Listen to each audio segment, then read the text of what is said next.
Halo sahabat Emma, kita ketemu lagi di Kamistis, kumpulan misteri tipis-tipis di channel YouTube saya, Emma Diary.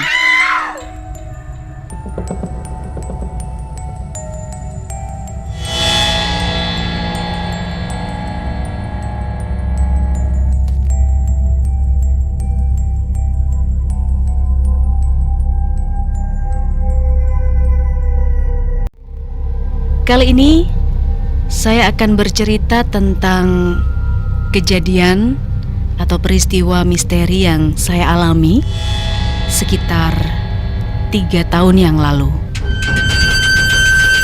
3 tahun yang lalu, saya bersama beberapa teman mencoba peruntungan untuk membuka bisnis kafe di kota kelahiran saya, di Mojokerto.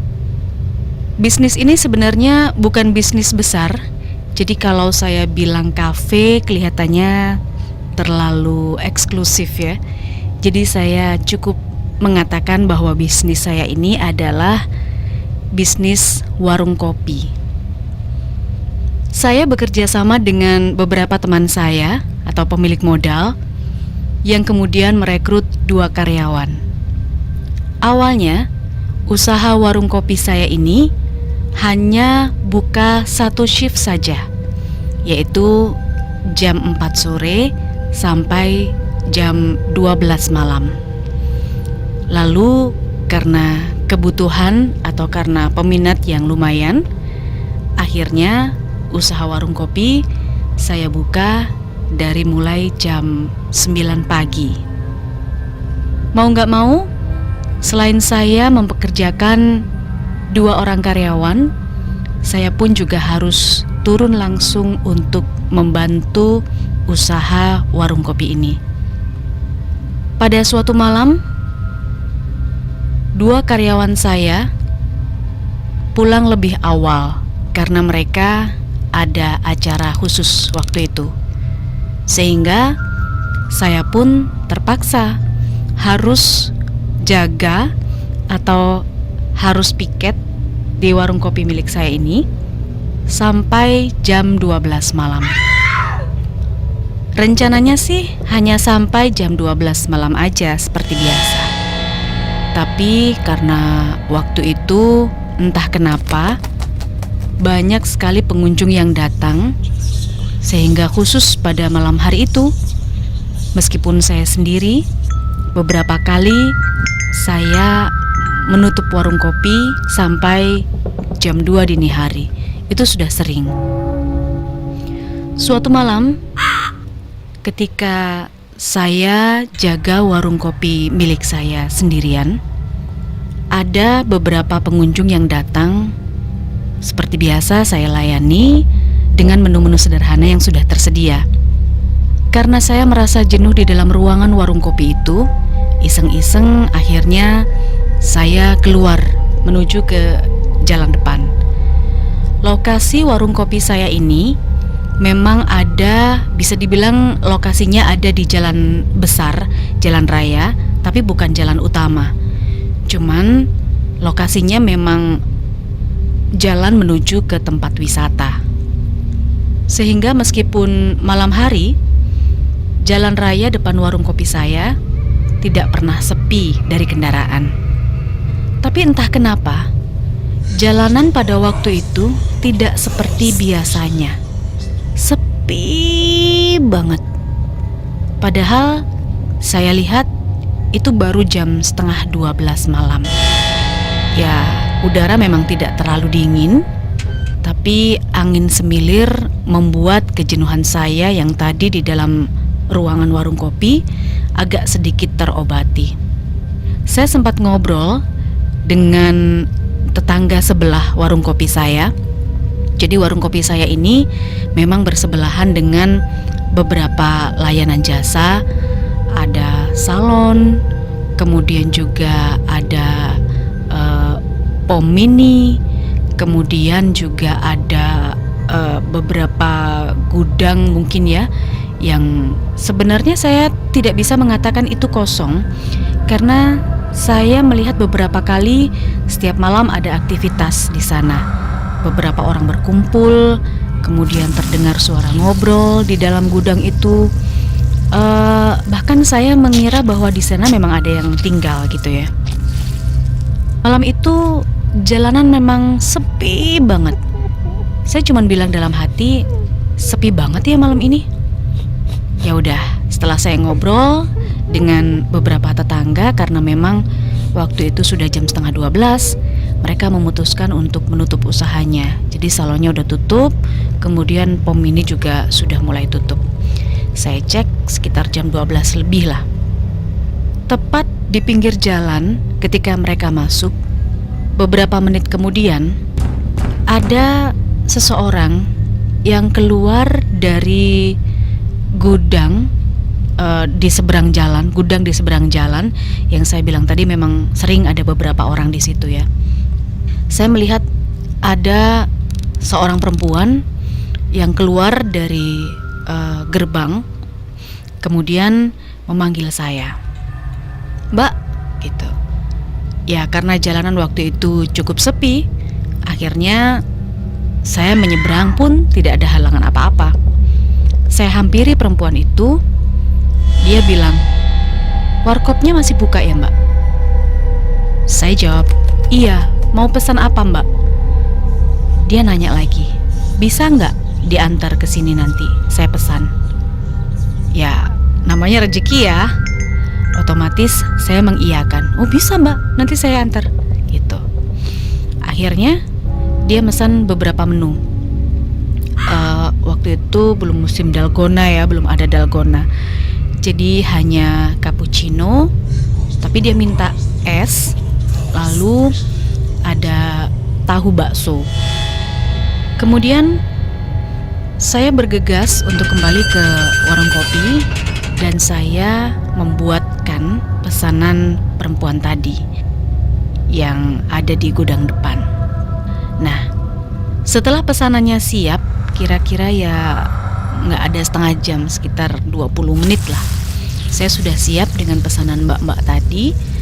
Saya bawa pakai nampan, lalu saya antar ke depan. Beberapa pengunjung di warung kopi saya sempat menegur saya, "Mbak laris yo, bengi-bengi lo ono sing pesen tekan jopo." Maksudnya mbaknya banyak pesanan ya, malam-malam gini udah ada yang pesen aja dari luar gitu. Saya cuma senyum. "Ya, diamini saja," saya tambahkan omongan saya. "Alhamdulillah rezeki," gitu. Lumayan kan?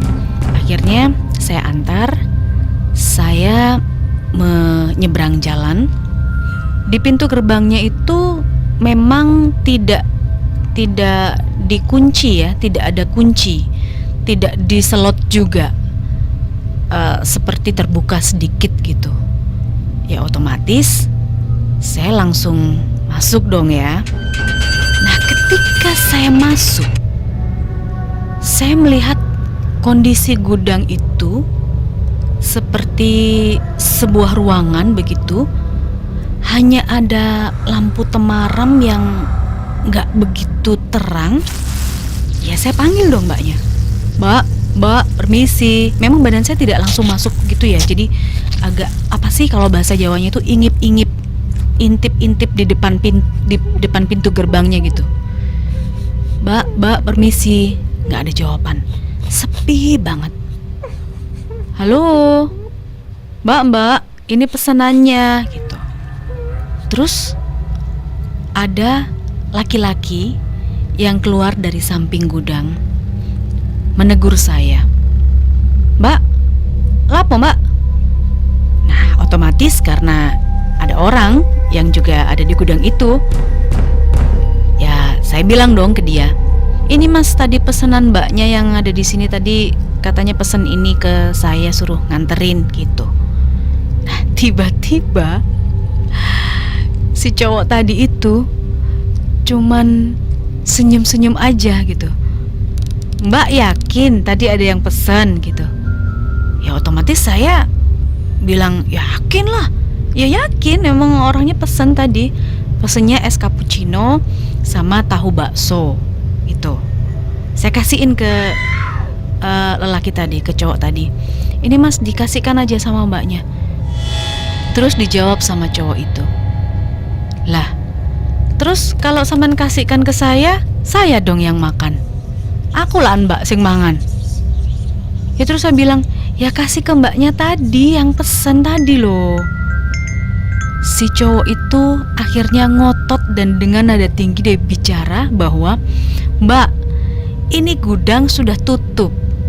Cuman saya aja di sini penjaganya, sendirian, gak ada orang sama sekali. Terus siapa yang pesen? Wis, bulu kuduk saya langsung merinding sering.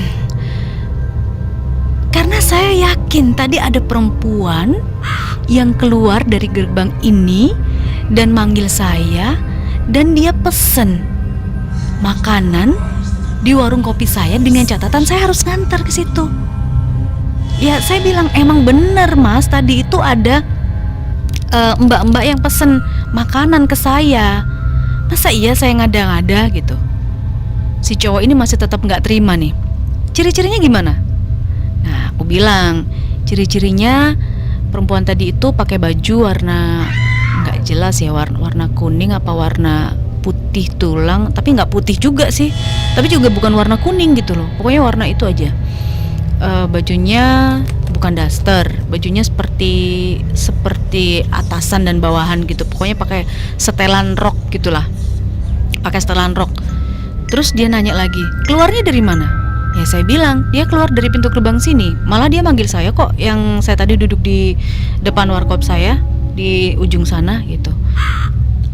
Mbaknya lihat dia napak nggak? Nah, dari situ tuh saya mulai, wah nggak beres nih gitu. Wah ini nggak beres. Saya bingung mau ngapain lagi nih ya. Langsung merinding aja bulu kuduk saya mendengar penjelasan cowok ini. Ada rasa takut juga gitu loh.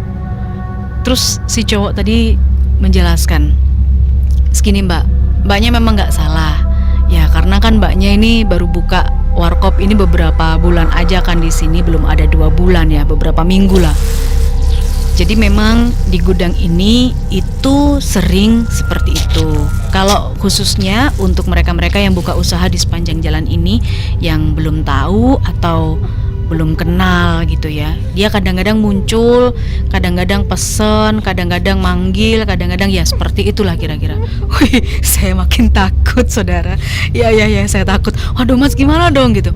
Terus dia bilang, ya udah mbak nggak usah takut, gini aja, biar ini anggaplah ini adalah rezeki buat saya atau rezeki buat mbak. Saya dapat makanan, mbak juga saya bayarin gitu. Saya bayar berapa sih gitu. Akhirnya dia bayar. Cuman saya nggak enak dong. Tapi kan bukan masnya yang mesen, nggak apa-apa. Mungkin ini saya yang dipesenin karena saya belum makan juga dari tadi, nggak apa-apa. Wes tak cemilnya aja kayak gitu. Ya udah. Akhirnya saya anggaplah saya ditolongin sama penjaga gudang ini bahwa pesanan yang tadi dipesan sama mbak-mbak yang ternyata zong, yang nggak tahu siapa penghuni di situ, dia yang makan, dia yang bayarin. Ya, saya cuma bisa bilang ke mas-mas ini atau ke cowok ini, ya udah deh mas, makasih ya mas ya.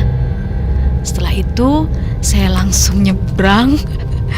Saya udah gemeteran kan masuk ke warkop, dan kondisi saya itu ternyata dilihat juga sama beberapa pengunjung, beberapa teman-teman yang main game di warkop saya. Mbak, siapa yang pesen gitu? Akhirnya saya bilang, itu loh di depan tadi ada perempuan pesen, ternyata itu nggak ada, ternyata itu gudangnya kosong, sepi, dijaga cuma 1 orang cowok aja. Saya aduh takut banget. Ya mbak, itu memang udah sering kejadian di situ, makanya tadi saya bilang mbaknya kok laris, ada yang jam segini kok ada yang pesen dari luar, mbaknya malah nggak cerita. Ya udah aku diemin aja gitu. Ya ampun, ya udah deh, rasa takut saya nggak cukup sampai di situ, karena begitu itu terjadi, besok-besoknya saya udah sangat disiplin dan menetapkan rules bahwa jam 12 teng warung kopi saya harus saya tutup, apapun alasannya. Bahkan ketika ada pengunjung yang datang sudah hampir jam 12 kurang, itu kita sudah bersiap-siap mau tutup. Ya, itulah sahabat Emma, pengalaman saya Beberapa tahun yang lalu ketika saya membuka usaha warung kopi di pinggir jalan di kota Mojokerto dan mendapatkan cerita yang seperti ini. Bagi saya ini bukan cerita yang menyeramkan, tapi bagi saya mereka hanya ingin mengenal dan ingin bahwa keberadaannya itu diakui atau dipercaya. Meskipun apa yang saya ceritakan atau apa yang terjadi, peristiwa-peristiwa ganjil itu tidak wajib Anda percaya. Terima kasih. Saya Emma. Kita ketemu lagi di kumpulan misteri tipis-tipis berikutnya di channel Emma Diary. Terima kasih sudah mendengarkan.